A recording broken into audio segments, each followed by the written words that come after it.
Quarter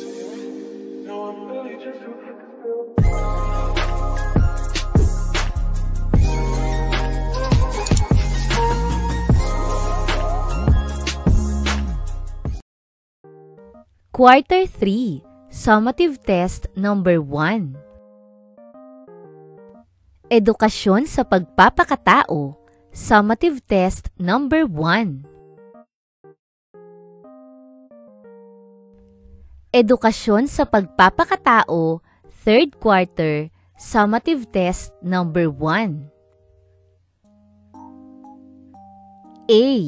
Lagyan ng check kung ginagawa mo ang isinasaad ng pangungusap, at X kung hindi mo ginagawa. Isulat ang sagot sa sagutang papel. Una, sinusunod agad ang utos ng mga nakatatanda.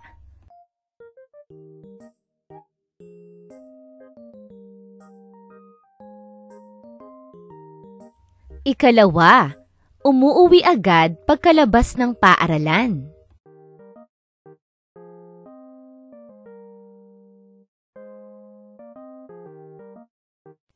Ikatlo, sumasagot ka agad kapag tinatawag ng nanay at tatay.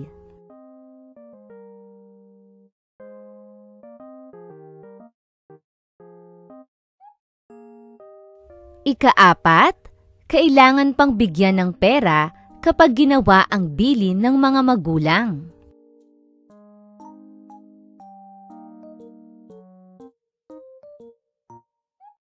Ikalima, iniiwasang gawin ang mga bawal.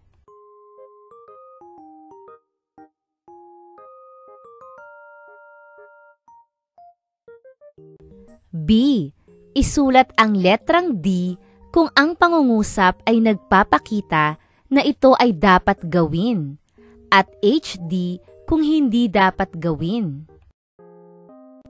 Una, sumusunod agad ako sa utos ng aking mga magulang.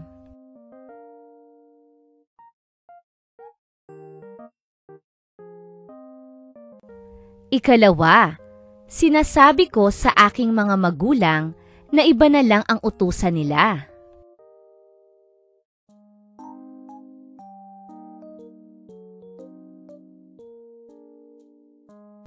Ikatlo, ako ay nagbibingi-bingihan sa mga paalala ng aking nanay.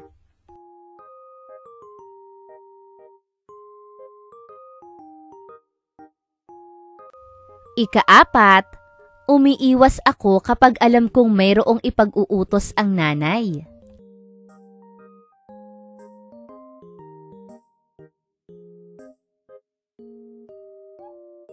Ikalima, sinusunod ko ang ipinagagawa sa akin ng aking magulang nang bukal sa aking puso.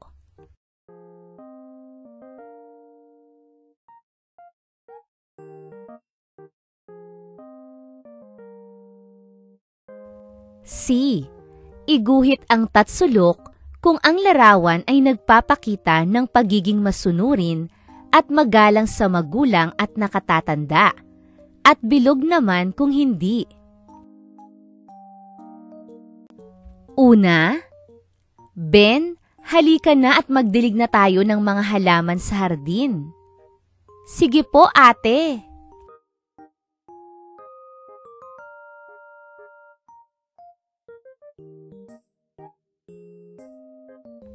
Ikalawa, tara na bunso, binili nila inay at itay na sabay tayong umuwi ngayon. Kuya, mauna ka na po. Sasabay na lang ako sa mama ni Dina.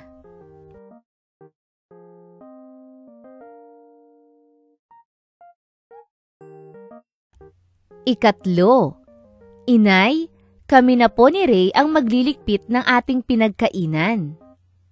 Ikaw na lang ate, manonood na ako ng telebisyon.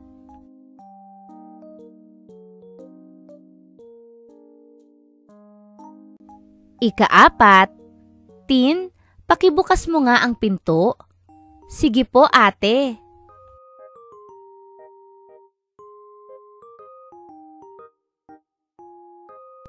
Ikalima, anak, Pakikuha mo nga ng tubig ang lola mo para makainom na ng gamot. Sige po, itay.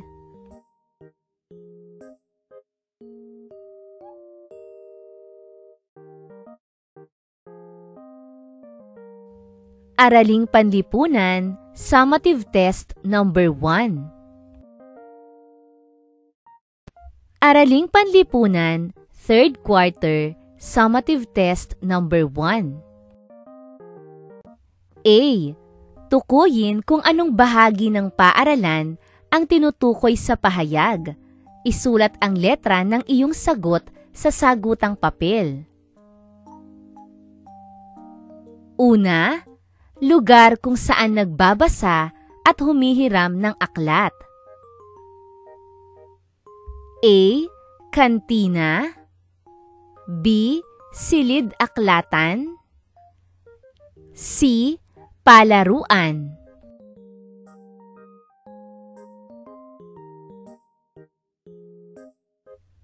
Ikalawa, lugar kung saan naglalaro ang mga bata. A. Silid-aralan. B. Palaruan. C. Kantina.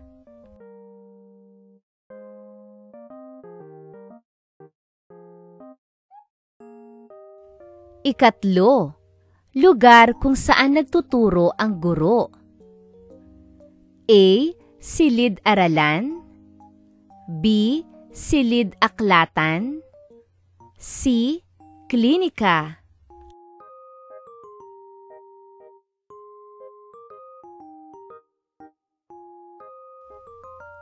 Ikaapat, lugar kung saan ginagamot ang batang nasugatan o masama ang pakiramdam. A. Palaruan. B. Klinika. C. Silid-aklatan.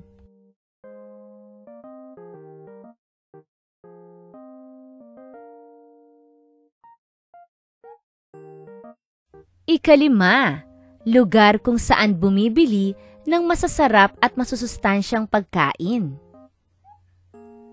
A. Klinika. B. Silid-aralan. C. Kantina.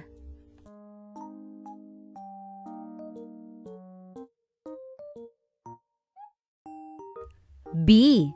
Isulat ang T kung ang pahayag ay tama at M naman kung ito ay mali. Isulat ang iyong sagot sa sagutang papel.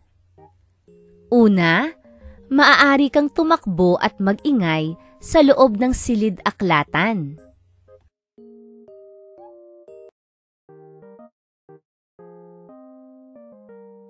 Ikalawa, dapat mong panatilihing malinis at maayos ang silid-aralan.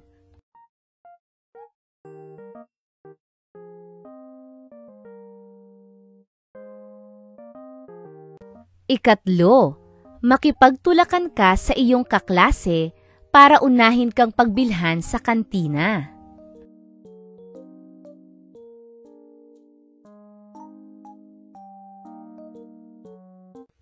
Ikaapat, marahang iugoy ang iyong kaklase kapag naglalaro kayo sa duyan.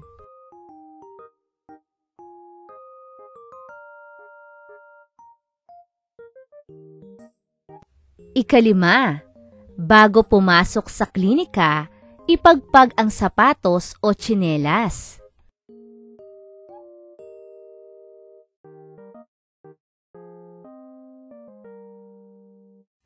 C. Isulat sa patlang ang mga hinihinging impormasyon tungkol sa iyong paaralan. Una, pangalan ng paaralan.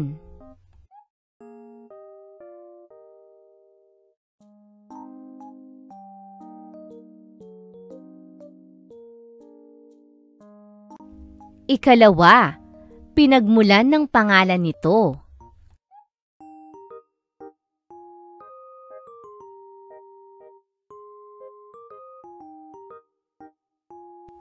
Ikatlo, taon kung kailan ito itinatag.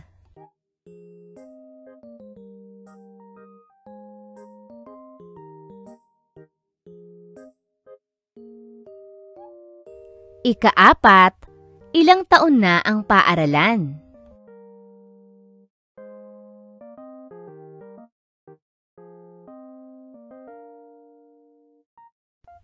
Ika-5, saan malapit ang paaralan?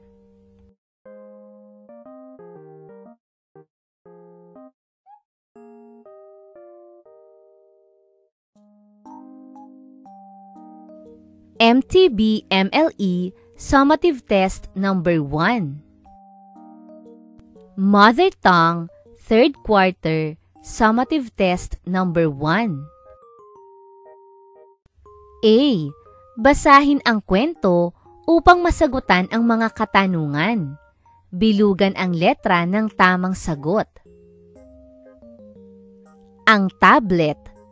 Maagang gumising si Santino para pumasok sa kanyang online class. Habang siya ay nagkaklase, palagi niyang pinaglalaruan ang kanyang tablet. Lipat sa silya, sa mesa, hanggang sa may kumalabog. Nalaglag ang tablet ni Santino. Dali-dali niya itong kinuha, ngunit basag at hindi na ito bumubukas. Wala nang nagagamit na tablet si Santino. Hindi na rin siya nakakapasok sa online class. Sumasagot na lamang siya sa module na kinukuha ng nanay niya sa paaralan. Una, sino ang bata sa kwento? A. Susan, B. Santino, C. Susie.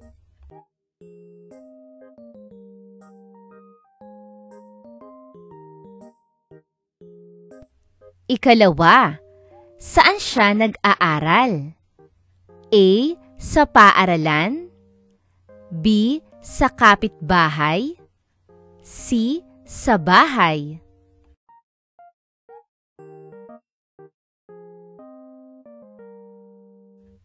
Ikatlo, para saan ang tablet ni Santino?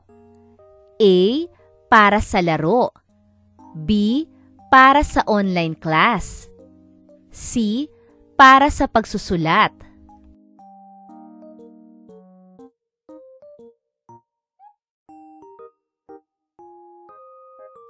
Ika-4, ano ang nangyari pagkatapos niyang paglaruan ang tablet?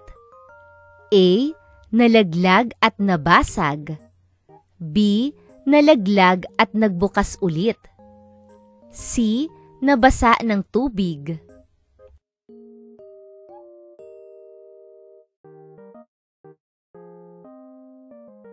Ika-5, dahil wala ng tablet si Santino, ano ang ginagamit niya sa kanyang pag-aaral?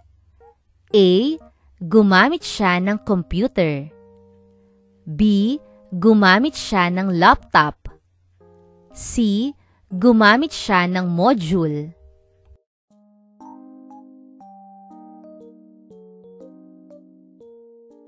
Ika-6, kung ikaw si Santino, itutuloy mo pa rin ba ang pag-aaral kahit wala ka ng tablet? A. Hindi na, kasi mahirap ang walang tablet. B. Opo, kasi meron namang module na mapag-aaralan at masasagutan. C. Hindi ko na makikita ang kaklase ko sa online.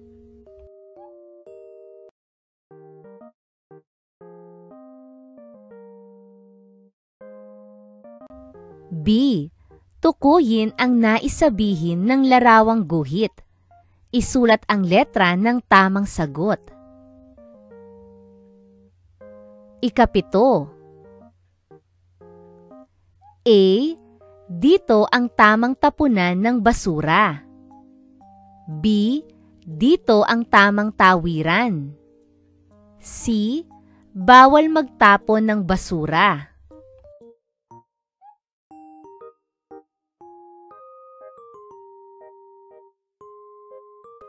Ika-8, A. Bawal mag-ingay, B. Bawal tumawid, C. Bawal manigarilyo.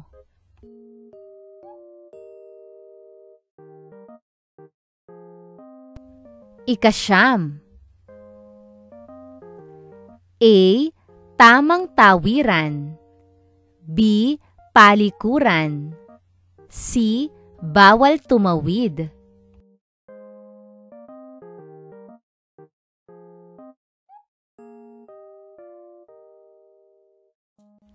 Ikasampu.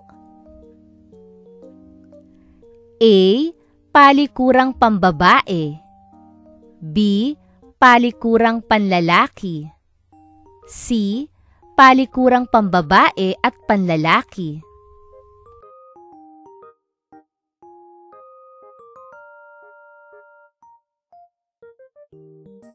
C. Iguhit ang masayang mukha kung ang may salungguhit ay salitang naglalarawan.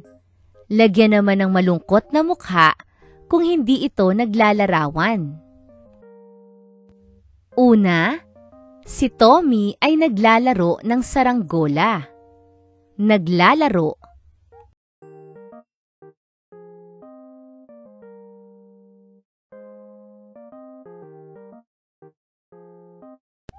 Ikalawa, pulang bag ang niregalo sa aking nanay.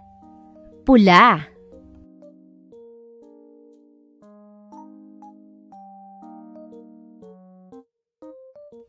Ikatlo, si Ana ay malusog. Malusog.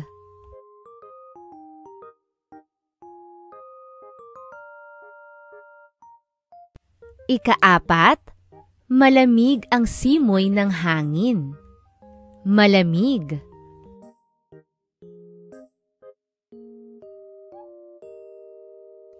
Ikalima, matangkad ang kuya ko. Matangkad.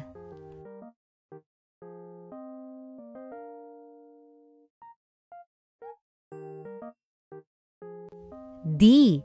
Piliin ang letra ng salitang naglalarawan na angkop sa bawat pangungusap. Isulat ang letra ng tamang sagot. Narito ang mga pagpipilian. A. Mabango. B. Anim. C. Magalang. D. Mataas. E. Berde. Una, ang manggang hilaw ay kulay patlang.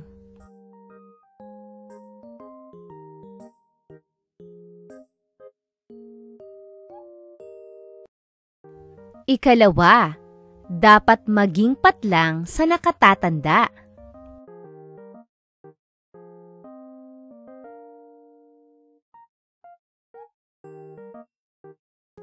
Ikatlo, patlang ang bulaklak na ibinigay ni ate.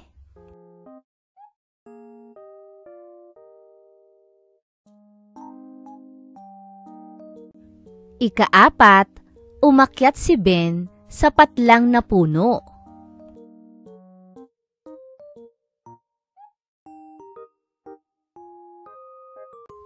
Ikalima, ang gusaling pinuntahan ko ay may patlang na palapag.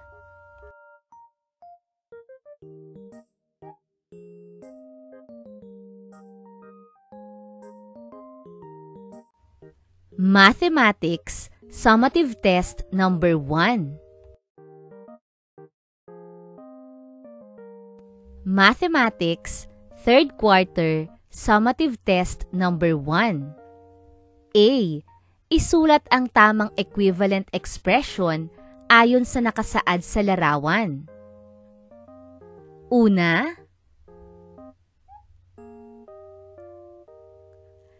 apat na pangkat ng 5. 5 pangkat ng 4.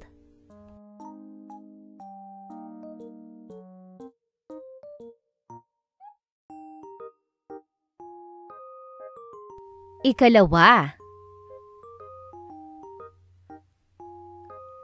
6 na pangkat ng 3. 3 pangkat ng 6.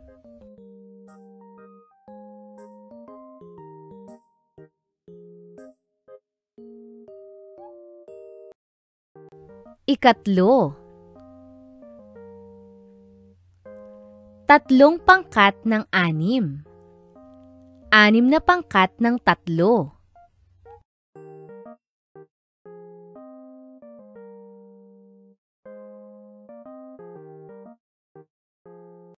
Ika-4,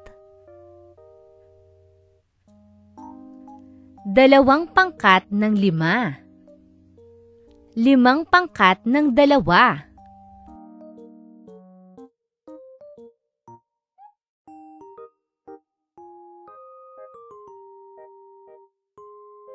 Ika-5,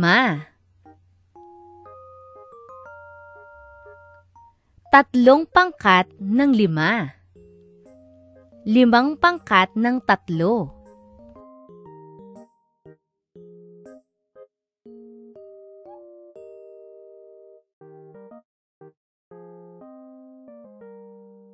B.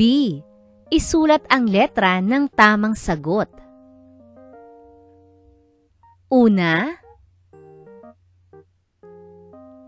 A. 2 pangkat ng 2. B. 3 pangkat ng 3. C. 4 na pangkat ng 4. D. 4 na pangkat ng 3.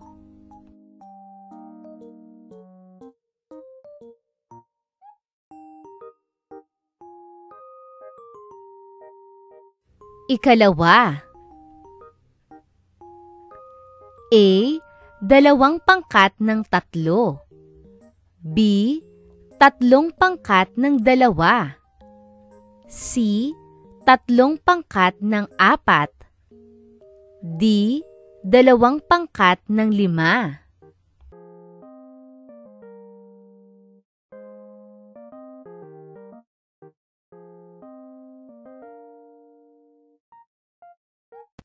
Ikatlo, A. 9 pinangkat ng 3. B. 8 pinangkat ng 2. C. 10 pinangkat ng 5. D. 12 pinangkat ng 3.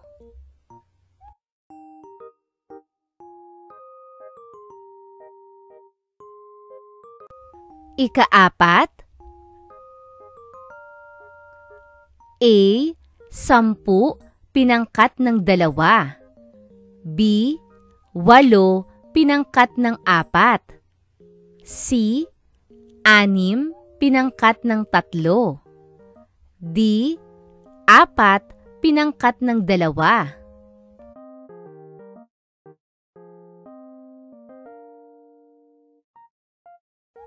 Ika-5, A. 16 pinangkat ng 4. B. 12 pinangkat ng 3. C. 15 pinangkat ng 3. D. 12 pinangkat ng 6.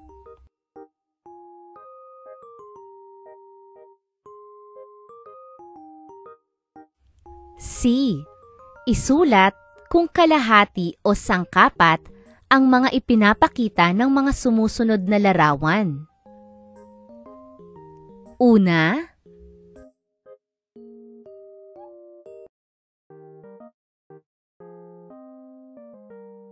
ikalawa,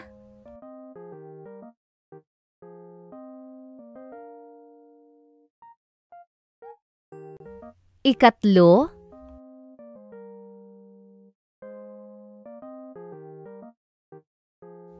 ika-4,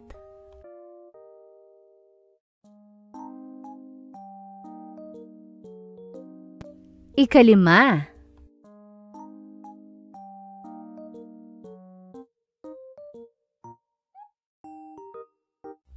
D. Hatiin at lagyan ng shade ang mga hugis ayon sa hinihingi ng fraction o hatim bilang. Una, kalahati.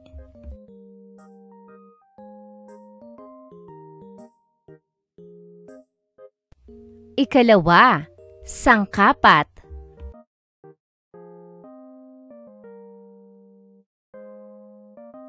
Ikatlo, kalahati.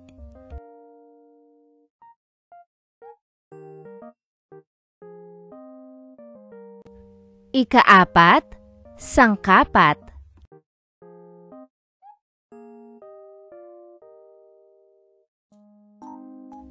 Ikalima, kalahati.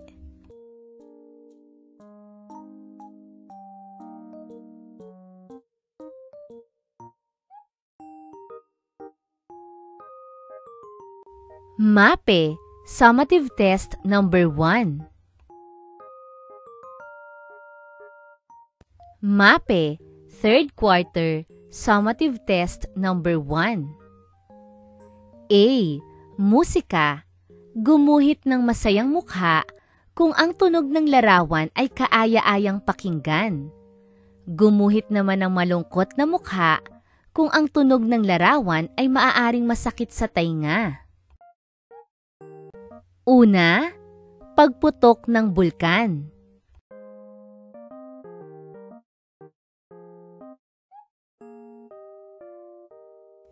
Ikalawa, paborito mong kanta.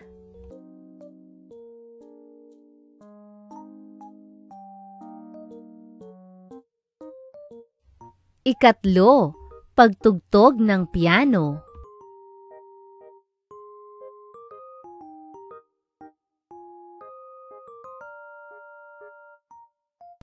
Ikaapat, huni ng ibon.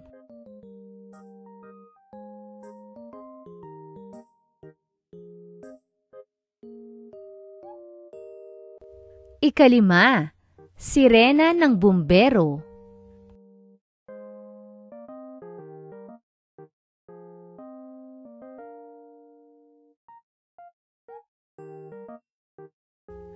B. Sining. Iguhit ang bituin kung print at buwan kung drawing sa sumusunod na bilang. Ang print ay isang likhang sining mula sa isang makina o instrumento tulad ng mga dyaryo, magazine. Maaari ring larawan o guhit. Samantala ang drawing naman ay gawa ng isang malikhaing kamay na guhit. Ang print at ang drawing ay maaaring maglabas ng sariling pahayag ng damdamin o emosyon.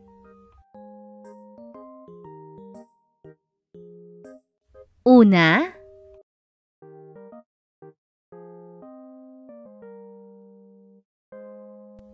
ikalawa,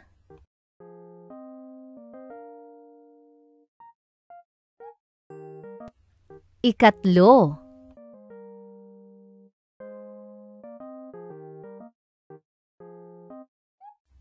ikaapat,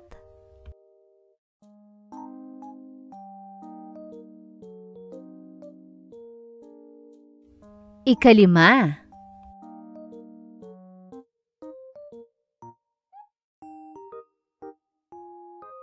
C. Edukasyong pangkatawan. Isulat ang letra ng tamang sagot sa isang malinis na sagutang papel. Una, alin sa mga hayop sa ibaba ang nagpapakita ng mabilis na kilos sa takbuhan? A. Aso. B. Pagong.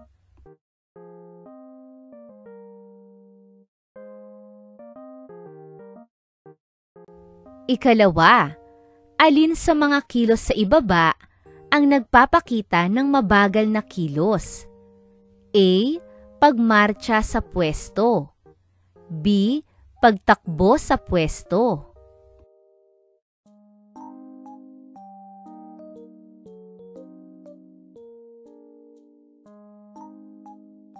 Ikatlo, alin sa mga kilos sa ibaba ang nagpapakita ng mabilis na kilos?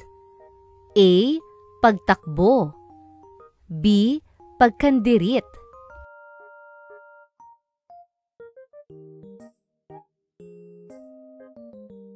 Ikaapat, alin sa mga kilos sa ibaba ang nagpapakita ng mabigat na kilos? A. Pagtulak ng silya. B. Paghila ng silya.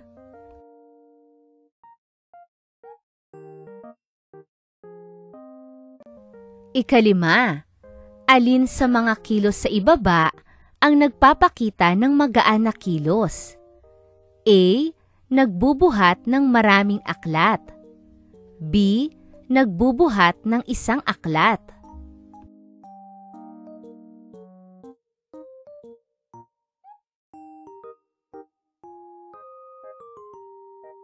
D. Edukasyong pangkalusugan. Iguhit ang masayang mukha kung ito ay nagpapakita ng isang malusog na tahanan at malungkot na mukha kung hindi. Una, cabinet na may gulugulong damit.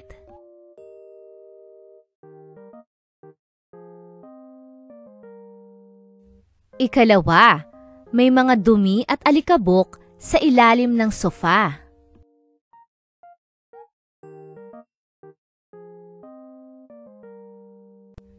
Ikatlo, mga kasangkapan sa kusina na nasa tamang lugar.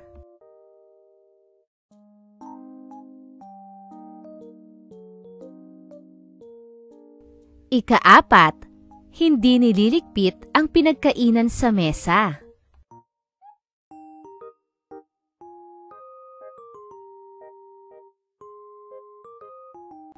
Ikalima, tahanan na ang mga miyembro ng pamilya ay masasaya at malulusog.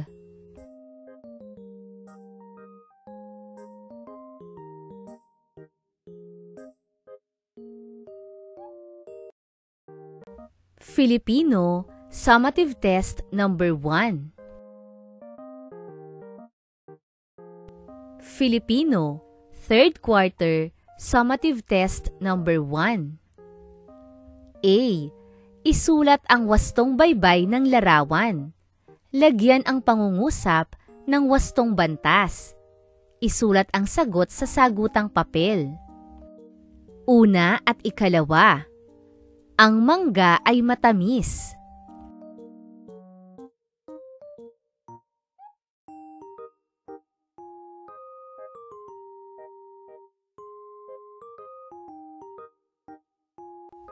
Ikatlo at ikaapat.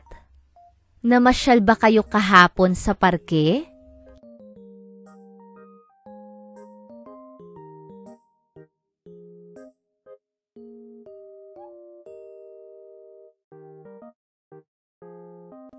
Ikalima at ikaanim. Naku! Nasusunog ang bahay nila.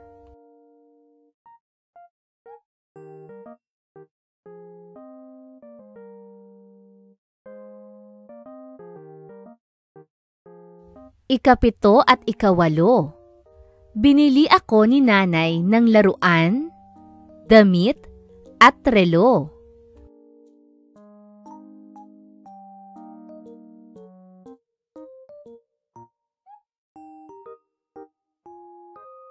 Ikasyam at ikasampu. Paborito mo din ba ang kalabasa?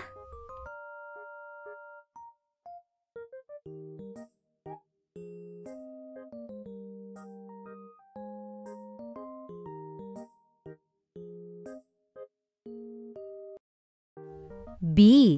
Pagsunod-sunurin ang mga pangungusap sa kwentong Ang Kuneho at ang Pagong. Isulat sa patlang ang bilang 1 hanggang 5. Nanalo si Pagong sa labanan nila ni Kuneho. Ipinasya ni Kuneho na matulog muna sa pag-aakalang malayo pa siyang maabot ni Pagong.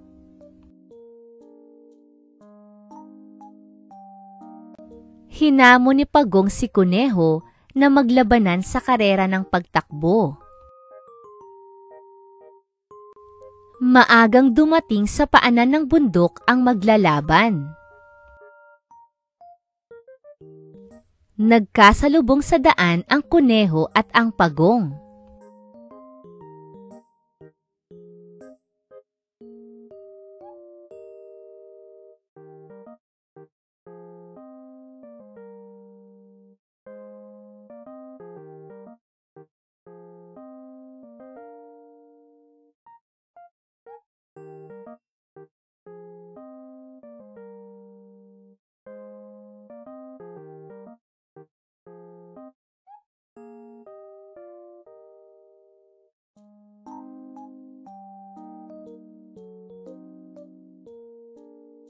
English Summative Test Number 1.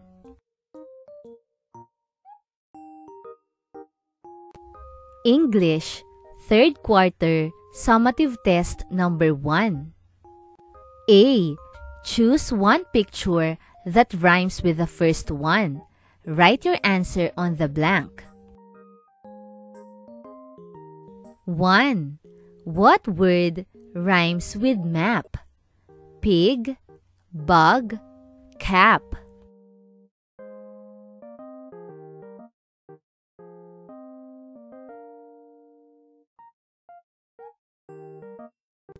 2.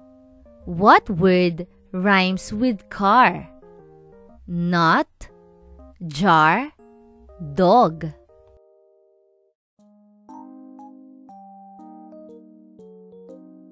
3. What word rhymes with jet? Nap, wet, lip.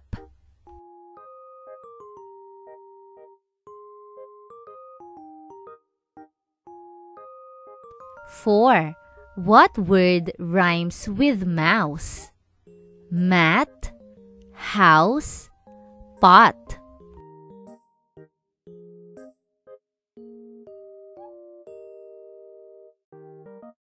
5. What word rhymes with boy? Ball, toy, fish.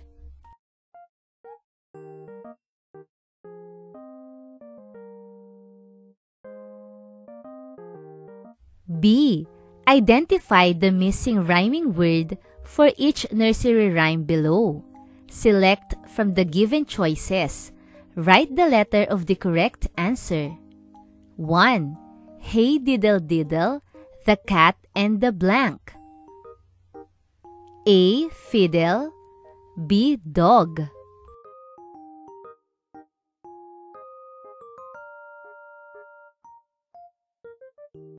2. I'm a little teapot, short and stout.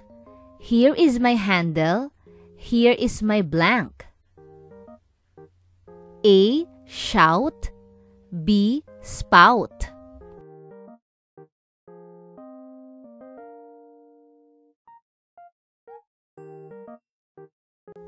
3. Hickory dickory dock, the mouse ran up the blank. A. Table, B. Clock.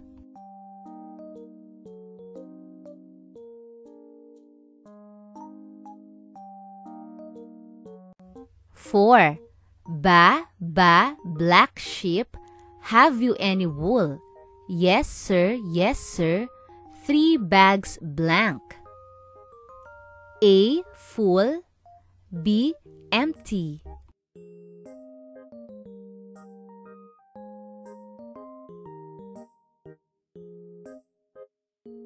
5. Little Miss Muffet sat on a blank. A. Chair, B. Tuffet.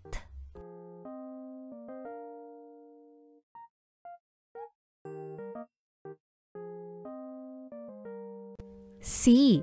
Put a check on the line if it is a sentence, a cross out if non-sentence. 1. The black dog looks sad.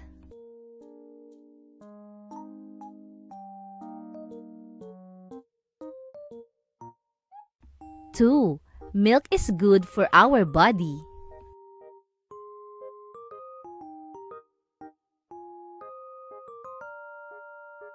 3. My mother will cook the eggs.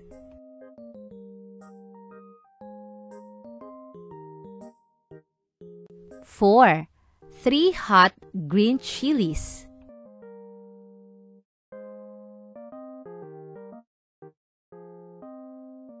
5. A big pot holder.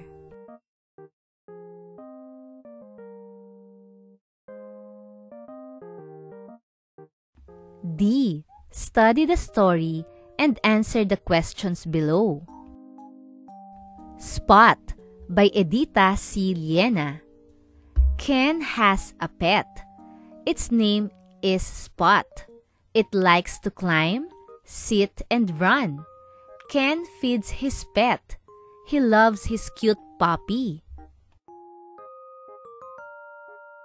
1. Ken has a pet. This is an blank.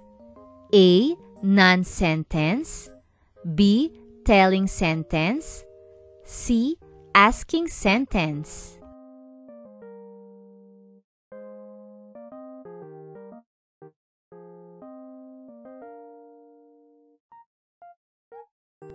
Two. What does Ken do to his puppy? A. He has a pet. B. He feeds his puppy. C. It climbs, sits, and runs.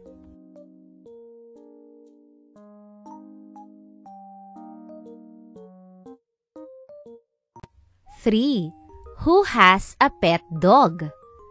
A. Ben. B. Dan. C. Ken.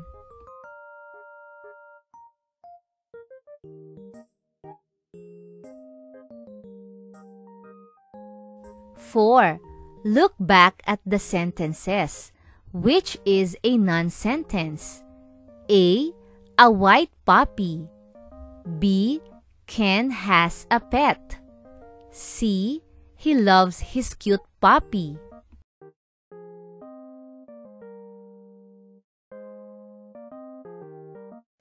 5.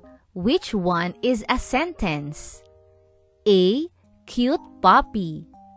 B. Some bread and fish. C. Ken feeds his pet with some pieces of bread and fish.